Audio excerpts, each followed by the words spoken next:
Comme introduction aux techniques de corde pour la randonnée, j'insiste, c'est uniquement pour la randonnée, je vous propose de voir les nœuds de base qu'on utilise. Juste un petit peu de vocabulaire avant de les voir. Donc on a au niveau de la corde le brin qui ne bouge pas, qui est fixe, qu'on appelle le dormant. Le brin qui lui fait le nœud s'appelle le bout ou le courant. Et alors on parle de boucle facile quand on fait une boucle et de ganse quand c'est en forme de U. Donc quels sont les nœuds de base qu'on utilise dans la randonnée? On a le nœud de 8, le nœud de cabestan, le demi-cabestan et le nœud de chaise. Ce sont vraiment les 4 nœuds principaux, ce ne sont pas les seuls, mais les 4 nœuds principaux. Regardons-les en détail. Le premier nœud est le nœud de 8. Le nœud de 8 est relativement rapide et facile. N'est pas le plus solide, mais a une certaine solidité et est relativement difficile à ajuster. On l'utilise en encordement, pour encorder quelqu'un, et principalement pour les points d'ancrage. Points d'ancrage autour d'un arbre, après un mousqueton, etc. Donc dans ces cas-là, pour l'encordement en ancrage, on l'utilise en version double. Regardons maintenant en détail comment faire ce nœud. Alors pour le nœud de 8, je fais une ganse. Mon brin courant ici va tourner autour du brin dormant pour repasser dans la ganse. Je tire et voilà mon nœud de 8. Une autre façon de faire le nœud de 8, je fais une ganse. Ici la boucle, je vais tourner un tour complet. Voilà. Je repasse dans la boucle, je tire et j'ai à nouveau mon nœud de 8. Alors si c'est un point d'ancrage qui peut s'ouvrir comme un mousqueton comme ici et que je veux utiliser le nœud de 8, je vais faire un nœud de 8 double directement en utilisant ma ganse. Donc je fais une ganse ici, j'ai un double brin et je fais faire un nœud de 8 double dans mon double brin. Donc je fais donc ma boucle, je tourne autour, je repasse et voilà mon nœud de 8 double. J'essaie de nouveau qu'il n'y ait pas de croisement dans les brins. Voilà. Comme ceci. Et j'ai donc mon nœud de 8 double que je peux venir ensuite mettre dans mon mousqueton. Pour le nœud de 8 double sur point d'ancrage, donc imaginons ici que le point d'ancrage ne soit pas ouvrable.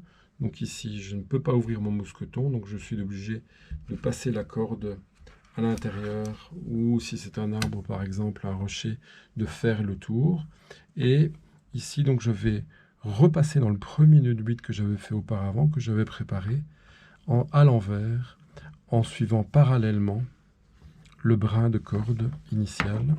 Voilà, laisse pas trop de mou. Et je continue à suivre à l'envers mon nœud de 8. Voilà, vous voyez, j'ai suivi l'autre brin, je serre, je réajuste les brins de corde pour qu'il n'y ait pas de torsade, pour que tout soit bien parallèle. Voilà, ici presque bon.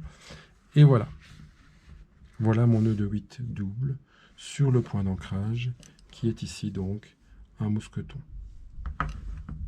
Le nœud suivant est le nœud de cabestan. Alors le nœud de cabestan est relativement facile à faire une fois qu'on a la technique. Il est rapide également, un petit peu plus solide que le nœud de 8 et il est particulièrement facile à ajuster. On peut aller jusqu'à tendre la corde. Son utilisation est pour les points d'ancrage et en particulier pour les points d'ancrage intermédiaires. Donc si par exemple vous devez placer une main courante, pour les points d'ancrage intermédiaires, c'est le nœud qui s'indique le plus. Regardons ensemble comment on le réalise. Alors un nœud d'ancrage à faire au milieu d'une corde, donc ici je suis au milieu de la corde et je veux m'ancrer au mousqueton. Le nœud le plus simple pour ça, c'est le nœud de cabestan. Donc cabestan, c'est relativement facile. On fait 2 boucles, une première boucle où j'ai mon brin qui est au-dessus ici, une deuxième boucle où j'ai mon brin qui est en dessous, vous voyez, un brin au-dessus, un brin en dessous, et je croise à l'inverse, le brin qui est en dessous, je fais passer au-dessus. Voilà le nœud. Il me reste à le mettre dans le mousqueton et à serrer. Et j'ai un nœud ici très solide et auto-serrant. Alors pour faire un nœud de cabestan sur un objet fixe qu'on ne peut pas ouvrir, donc imaginons mon mousqueton ici, je n'arrive pas à l'ouvrir. Comment peut-on faire? ben, je vais faire donc la boucle, le nœud complet. Donc ici, je vais passer mon courant en dessous du dormant pour pouvoir le maintenir. Voilà, il repose dessus. Je vais ensuite faire un deuxième tour, une deuxième boucle par-dessus. Et je vais maintenant passer dans la boucle que je viens de faire pour qu'ici, je sois parallèle au brin entrant. Donc j'ai le brin entrant et le brin sortant ici, vous voyez, ici, qui sont tout à fait parallèles. Voilà, dans la grande boucle. Et donc il me reste à serrer et j'ai mon nœud de cabestan. Alors le demi-cabestan, lui, est un nœud vraiment particulier, très rapide à faire, très facile, mais ce n'est pas un nœud fixe. C'est un nœud qui a pour usage d'assurer quelqu'un lors d'une descente. Si on veut freiner quelqu'un dans sa descente par un poste-frein, c'est le nœud qu'on va mettre en place sur un mousqueton. Voilà, regardons en détail comment il se réalise. Le demi-cabestan maintenant, donc un nœud qui permet de coulisser. Donc je fais une boucle. Ensuite ici, j'ai mon dormant et mon courant va revenir accompagner la boucle dans le sens inverse, pas complètement. Et je n'ai plus qu'à le mettre dans mon mousqueton.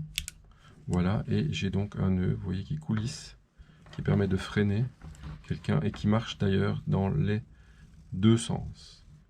Voilà, si on le serre plus, voilà ce que ça donne.